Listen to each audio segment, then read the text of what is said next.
নমস্কার বন্ধুরা, আজকে 2.5 মাস আমার ফার্মে ছাগল বাচ্চাগুলোর বয়স। তো সেটা আপনাদের মাধ্যমে আমি শেয়ার করতে যাচ্ছি। বাচ্চাগুলোর কোয়ালিটি বা বাচ্চাগুলোর হেলথ কীরকম হয়েছে সেটা আপনারা দেখুন। তো বন্ধুরা, এই যে কালো যে ফিমেলটা দেখছেন, এটাও কিন্তু ব্ল্যাক বেঙ্গল মা বাবা ক্রস। লালটাও হচ্ছে সিরোই আমার ফার্মে যেটা আছে তার ক্রস। কালোটাও যে দেখতে পাচ্ছেন, এটাও কিন্তু আমার ফার্মে যে সিরোই ব্রিডার আছে সেটার কিন্তু ক্রস। এই যে লালটা হয়েছে, এই লালটা কিন্তু আমার ফার্মে যে একটা কালো মানে ব্ল্যাক বেঙ্গল ছাগল আছে তার দুটো বাচ্চা হয়েছে। লাল একটা আরো একটা আছে। আচ্ছা, এই যে কালোটা দেখছেন, এটা কিন্তু তার মার একটা বাচ্চা হয়েছে। দুধের ক্যাপাসিটি কিন্তু মায়ের খুব ভালো।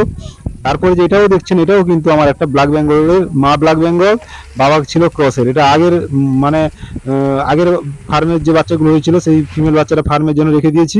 আচ্ছা, এটাও হচ্ছে আমার ফার্মের একটা ব্ল্যাক বেঙ্গল মা, বাবা হচ্ছে সিরোহি। অর্থাৎ আমার ফার্মে যে লালা আছে, লালার ক্রসের বাচ্চা এটা। কোয়ালিটিটা কত সুন্দর দেখুন। আচ্ছা, এর পরের যে স্টেজে যেটা যে দেখাবো, ফার্মের যে কটা বাচ্চা হয়েছে, একটা ফিমেলের দুটো বাচ্চা, একটা ফিমেলের একটা বাচ্চা। তো এই যে বাচ্চাগুলোর কোয়ালিটি দেখুন। আজকে 2.5 মাস বয়স। 2.5 মাসের যে এদের যে গ্রোথ, এদের যে মোটামুটি ইমিউনিটি পাওয়ার বা এদের যে গ্রোথের যে মোটামুটি সিস্টেমগুলো যেগুলো খুবই ভালো। ওজনও মোটামুটি খুব ভালো এসছে। আর খাওয়া দাওয়ার যে বিশাল কিছু এদের যে আহামরি দিতে হয় তাও কিন্তু নয়। পরিচর্যা কিন্তু মায়ের ভালো করা হয়। মায়ের ভালো পরিচর্যা করার জন্য বাচ্চা দুধের মানে কোয়ালিটিটা খুব ভালো পেয়েছে বলে বাচ্চাগুলোর কোয়ালিটিও কিন্তু খুব ভালো এসছে। প্রত্যেকটা খামারি ভাইকে বলি যে বাচ্চা হলে বাচ্চার পরিচর্যার পরে আগে মায়ের পরিচর্যা করা উচিত।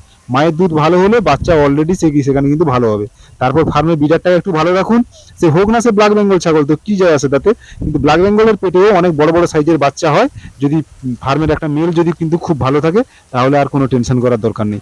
এটাও যে দেখতে পাচ্ছেন, এটাও যে বন্ধুরা এই যে সাদা যে ছাপটাটা, এটা হচ্ছে কিন্তু ব্ল্যাক বেঙ্গল ক্রস। অর্থাৎ মা ব্ল্যাক বেঙ্গল, বাবা একটু ক্রস ছিল। ফার্মে ফার্স্ট বাচ্চা হয়েছে এই কালো বাচ্চাটা। তারপরে আমার ফার্মের যে কটা যে বড় যে ফিমেল গুলো বা যে মেলটা যে আছে বন্ধুরা দেখতে পাচ্ছেন, এটা কিন্তু আমার বিকালে মোটামুটি শুধুমাত্র এটা রেড নেপিয়ার দিই। রেড নেপিয়ার এরা কিন্তু খুব ভালো খায়। তারপরে এই যে বাচ্চাটা যে দেখতে পাচ্ছেন, এটাও মোটামুটি একটা ব্ল্যাক বেঙ্গল ছাগলের বাচ্চা। মোটামুটি মা ব্ল্যাক বেঙ্গল, বাবা হচ্ছে সিরোহি। তারপরে যে লালটা সেটাও সেম, এটা তো আগেও তো বললাম। মোট কথা হচ্ছে বাচ্চাগুলোর কোয়ালিটিটা আপনারা শুধু একটু দেখুন। বাচ্চাটার বডি ওয়েট মিনিমাম একটা 12 কিলোর কাছাকাছি বডি ওয়েট আছে। তো ভিডিওতে আপনারা যে দেখছেন যে এতটা ছোট মতো একটু, কিন্তু বাস্তবে এসে দেখবেন কোনো সময় কিন্তু এটা কিন্তু অনেকটা বড় সাইজের। যদি কোনো খামারি ভাই যদি ব্ল্যাক বেঙ্গল ছাগলের ফার্মে যদি এরকম যদি ক্রসের যদি একটা যদি মেল রাখে, তাহলে তো আরো কিছু বলার নেই। মোটামুটি খুব ভালো, এরা কিন্তু এগ্রেসিভ, আজ থেকেও এগ্রেসিভ হয়ে গেছে।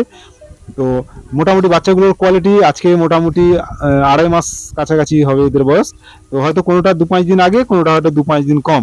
তো যার আপডেট আপনাদের আমি দিলাম।